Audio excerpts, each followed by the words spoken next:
And now we are going to be joined, it looks like, Finance Minister and MHA for Humber East, Mr. Tom Marshall. Good evening, sir. Hi, Pete. How you doing? Wonderful, and thank you very much for taking the time to call the show. Well, I always enjoy calling in. I don't know if you had a chance to hear my conversation earlier with Mr. Locke.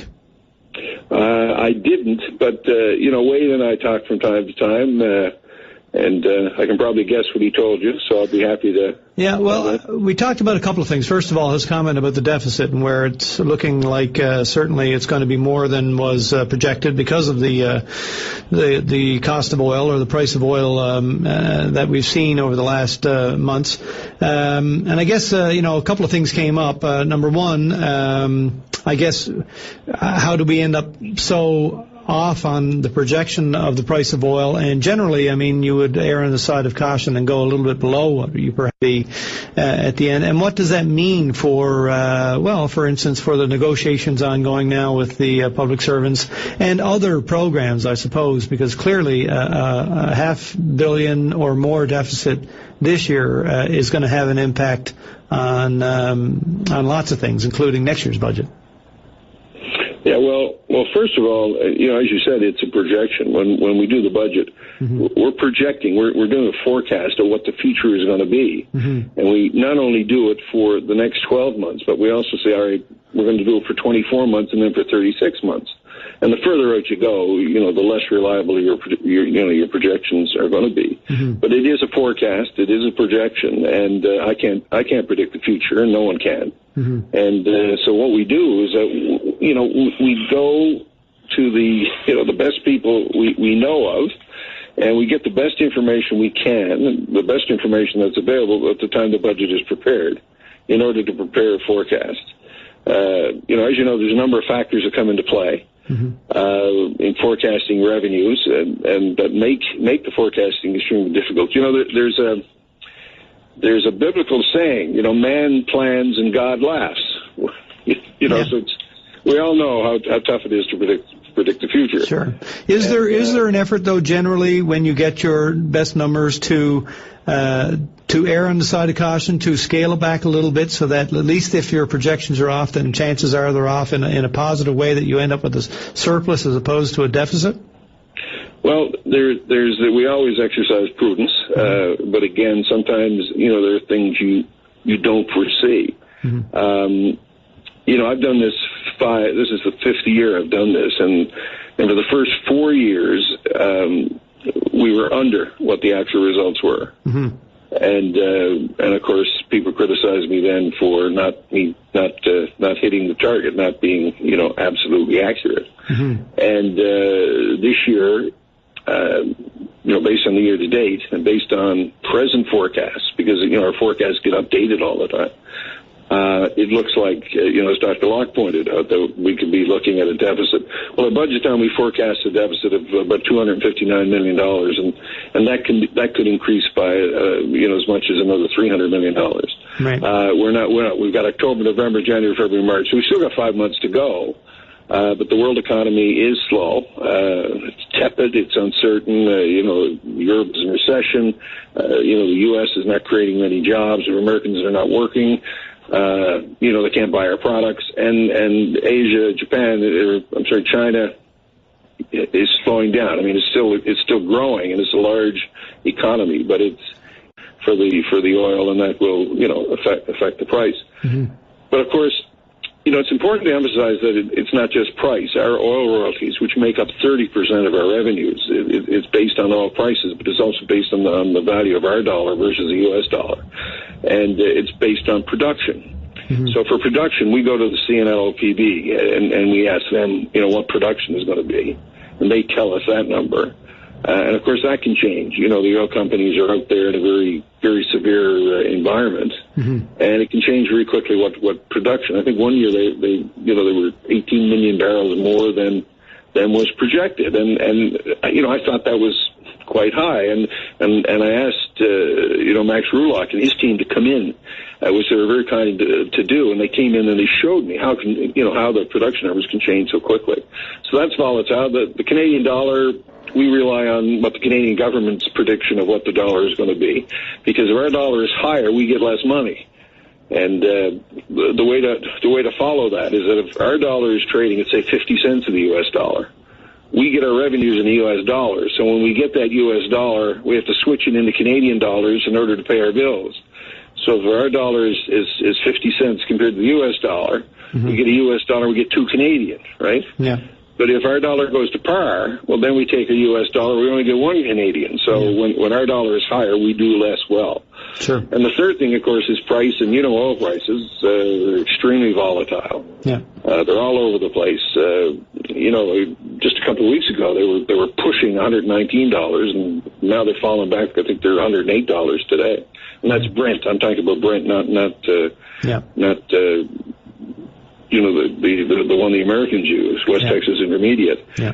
So it's very volatile, and so we go to the best people we can get. We also look at what the banks are saying. We look at a number of forecasters, but we use a company down in New York as well, and they're very aggressive, but they've been the most accurate over the last 4 years.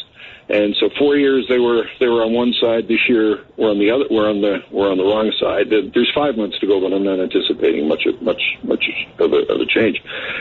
But Pete, there is some good news, and the good news is that even though we're looking at a deficit, we won't have to borrow.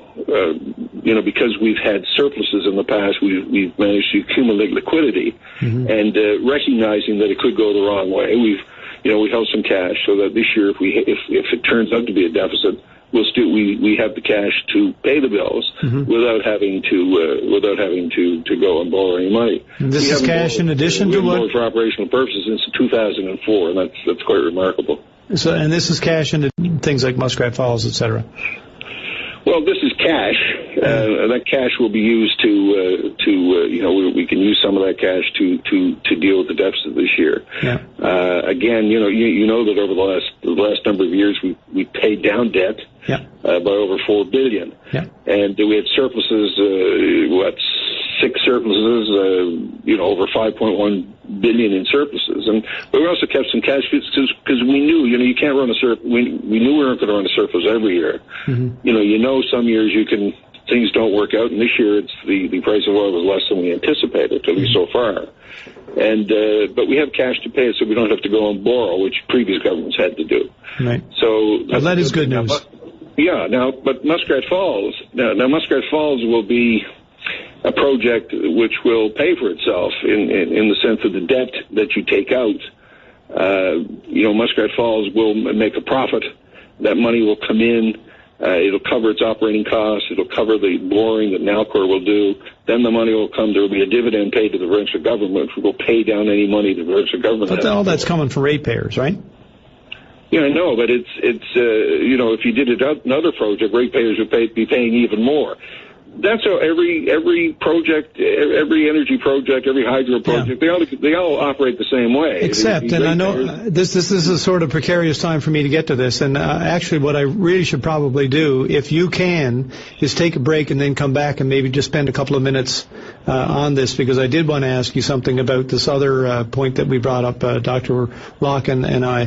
Do you have a couple of minutes to wait through the break and stay with us? Okay, great. I'll put you on hold, and we'll come back and we'll finish up then.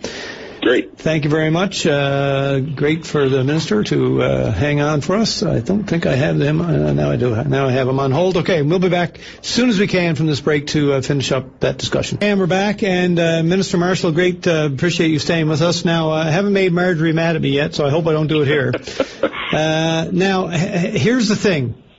Isn't the cheapest option in terms of power for whatever we want to use it for our own use, for mining companies, isn't it to simply just build the transmission lines that we're already building that's going to cost us less than $3 billion and buy the power from Quebec for the next 25 years?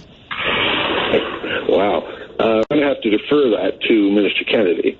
That's a question for him to answer. Well, I mean, they're selling it to Vermont, a 25-year deal for 5.2 cents per kilowatt hour. But do they have the capacity to give us a guaranteed supply for the next 30 years? Well, I mean, if they sign a contract with us, presumably they do.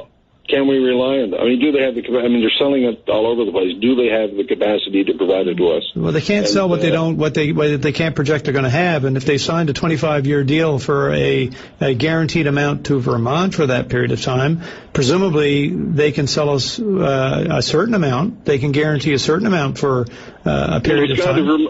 I guess if it's gone to Vermont, what sold to Vermont wouldn't be available to us. No, but last year I don't know the answer to the question. But last year they had as much that they couldn't sell as what they get out of the Upper Churchill.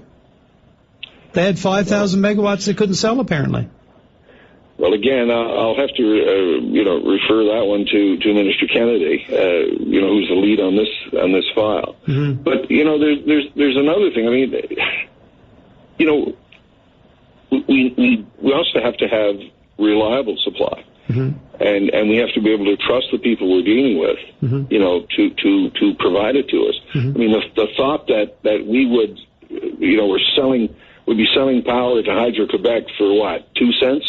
Starting in 2016, yeah. 2 cents a kilowatt hour, and then buying it back.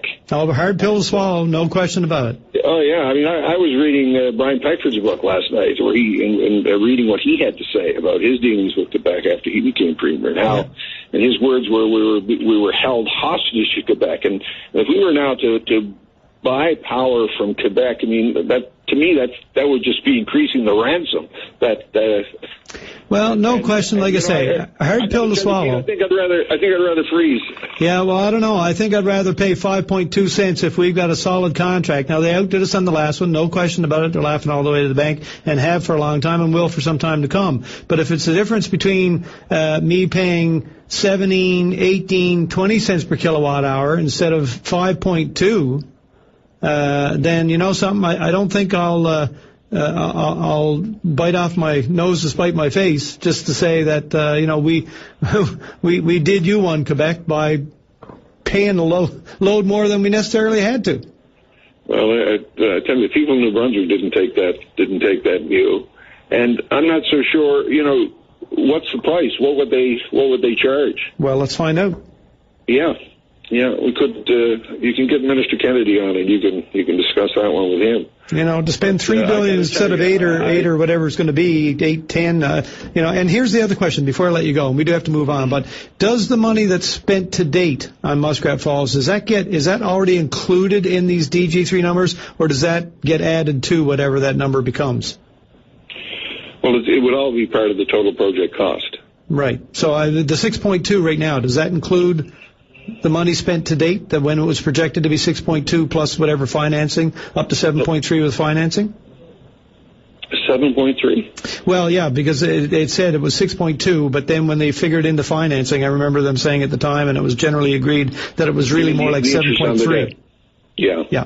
It would be, but again, we need the final DG3 numbers, but it would be included in the total cost. Okay, so with all the money that's being spent now in these preliminary, all the work that's going on up there now, that's part of what we're talking about when we talk about the final DG3 numbers.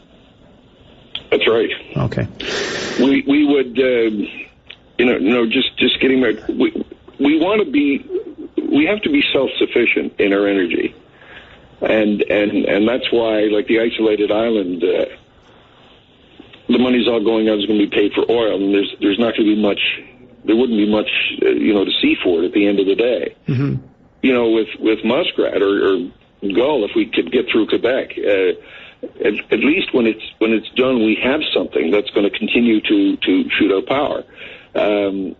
We have something to show for it, and about hydro projects, they last one heck of a long time. I mean, there's one, is it Bay Bulls or from here that was built in 1885, and it's still producing. Yeah, it's not the project, it's not the kind of power, it's it is the cost, and it all is going to be paid for by the ratepayers. And it's stretched out now over 50 years to make it anywhere near a plausible amount to expect people to pay. Well, I've always said that the project that I would support is the one that would be the lowest cost, the least cost to the people of the province, the least cost to people on fixed incomes. But there's been nothing said to me that there's a source of power coming out of Hydro-Quebec that would be sufficient to meet our needs, and that would be a reliable source of supply. But based on what we heard the Premier say today, it's not even going to be explored, because now all of a sudden the big part of it is sticking it to Quebec and making sure the bad guys don't force us into abandoning our own Muskrat Falls project. You know, it's all this sort of nationalism pumped up all of a sudden. Well, Pete, it's not. We don't care if it's Muskrat Falls. I would have preferred if it was Gull Island, because, if we could get the power through Quebec to Ontario, sell the surface power down to Ontario at a good price, and bring the rest of the power down to meet our needs. Mm-hmm. And right now, what Muskrat will do, it'll meet the needs on the islands, and it's the lowest cost, and you still got 3 terawatts of power going down the river. Getting nothing for it. So at least we could take that, ship it down the maritime link into the Maritimes, and get some money for it, instead of just letting it run into the river and getting zero for it. And that Emera deal, that Emera piece is another thing that I need someone to explain to me to make it make sense to me. Mr. Marshall, we do have to move along. I'm afraid that I really appreciate your spending this much time, and would love to speak to you again in the near future on it. Well, I'll be happy to call in again sometime. All right. I really appreciate it. Nice speaking to you as well. Thank you. Good night.